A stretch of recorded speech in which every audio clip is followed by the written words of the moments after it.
Und über dieses Behördenversagen möchte ich jetzt dezidiert noch mal sprechen. Professor Shlomo Spiro ist mir zugeschaltet, Geheimdienstexperte.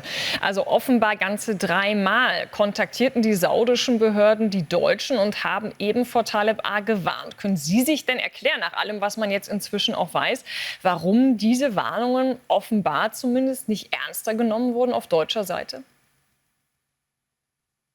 Die große Probleme ist die strukturelle Probleme. Der hat mit dem deutschen Föderalismus zu tun.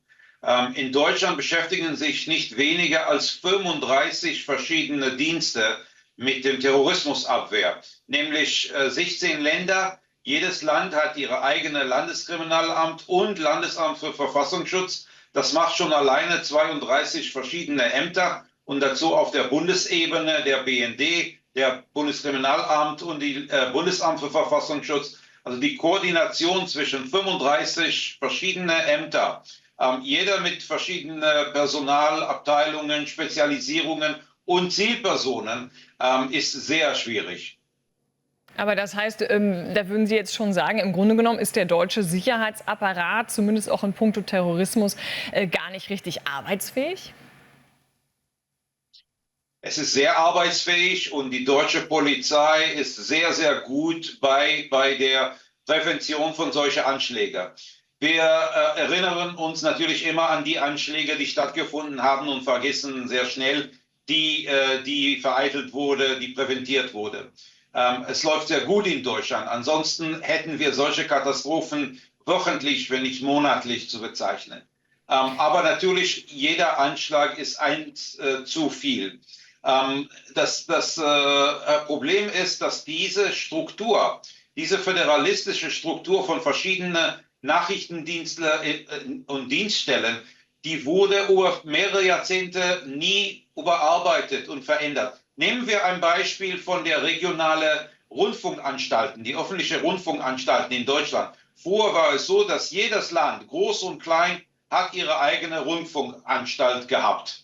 Und dann fand man heraus, dass es möglich, es ist nicht schlecht, dass Hamburg zusammen mit Niedersachsen sendet, dass Schleswig-Holstein zusammen mit Mecklenburg eine eigene Rundfunkanstalt hat und es funktioniert hervorragend. Berlin und Brandenburg zusammen, früher waren das 16, jetzt glaube ich 8 in Deutschland. Man kann das System verändern zu den heutigen Herausforderungen. Nicht jedes Land braucht ihre eigene kleine oder große Verfassungsschutzamt zum Beispiel und so weiter.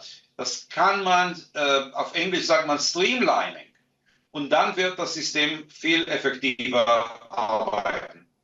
Also da sagen Sie auch, da müsste eigentlich zeitnah eine Reform her. Nun haben wir es ja auch mit einem, zumindest jetzt auch für deutsche Verhältnisse, eher ungewöhnlichen Tätertyps zu tun. Also jemand, der in kein so richtig klares Schema passt. Macht es das vielleicht auch schwerer, beziehungsweise fällt auch der Mann deshalb leichter durchs Raster, vor allem wenn es eben in der Voraufklärung geht?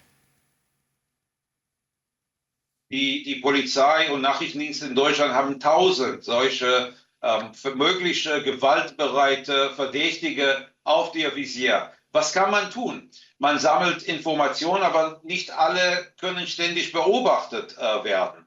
Wenn der deutsche Bürger zu Hause nur wüsste, wie viele potenzielle Bedrohungen auf der Straße laufen, man hätte nicht mehr gut geschlafen.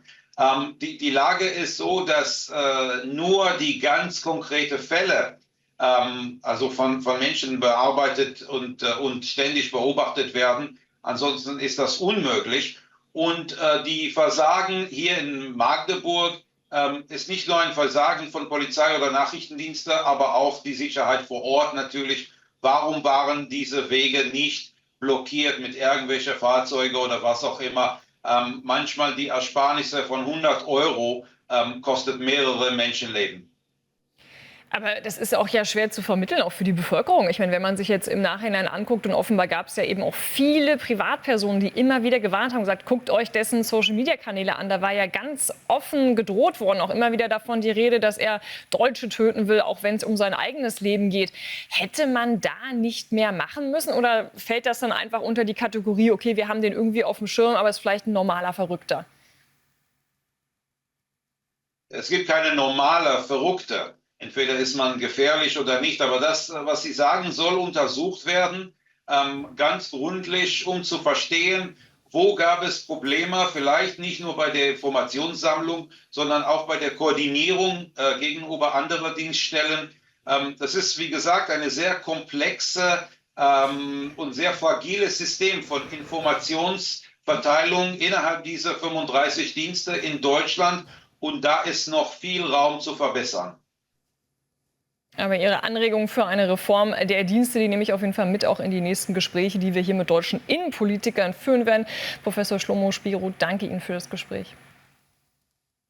Vielen Dank.